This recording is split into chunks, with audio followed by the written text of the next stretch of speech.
বিসমিল্লাহির রহমানির রহিম। Hello everyone, আসসালামু আলাইকুম। সবাই কেমন আছেন? আলহামদুলিল্লাহ আমি ভালো আছি। আবারও চলে আসলাম নতুন একটা রেসিপি নিয়ে ভালোবাসা রান্নাঘর অ্যান্ড ব্লগ থেকে। আজকে আমি চিকেন ফ্রাই করব। এখানে আমি বড় সাইজের একটা মুরগি নিয়েছি। মুরগিটা কেটে কুটে ভালো করে ধুয়ে পরিষ্কার করে নিয়েছি। এখন আমি দিয়ে দিব আদা পেস্ট, রসুন পেস্ট,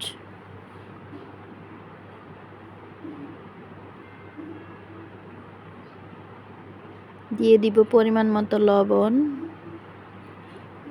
মরিচের গুঁড়া। এখানে আমি মুরগির যে রাঁধুনি মশলা আছে ওটা আমি ইউজ করব। দিয়ে দিব সয়া সস, দিয়ে দিব টমেটো সস।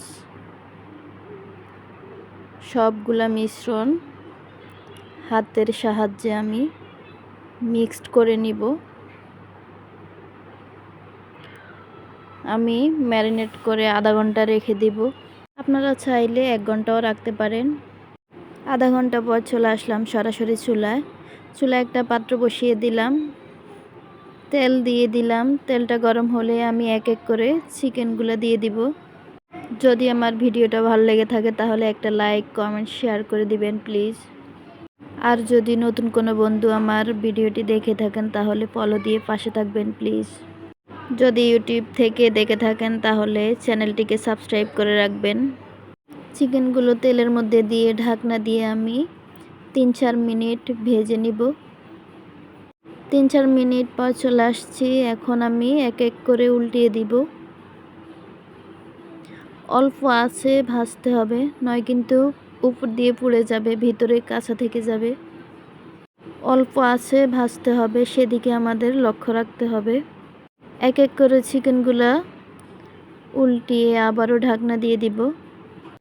আবারও 4-5 মিনিট পর চলে আসলাম।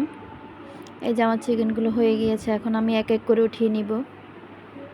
আমি চিকেনগুলো যে প্রসেসে ফ্রাই করলাম আপনারাও একটু ট্রাই করে দেখতে পারেন, ভালো লাগবে। আবারও বলছি, যদি ভিডিওটি ভালো লেগে থাকে তাহলে একটা লাইক, কমেন্ট, শেয়ার করে দিবেন। সবাই ভালো থাকবেন, সুস্থ থাকবেন। আল্লাহ হাফেজ।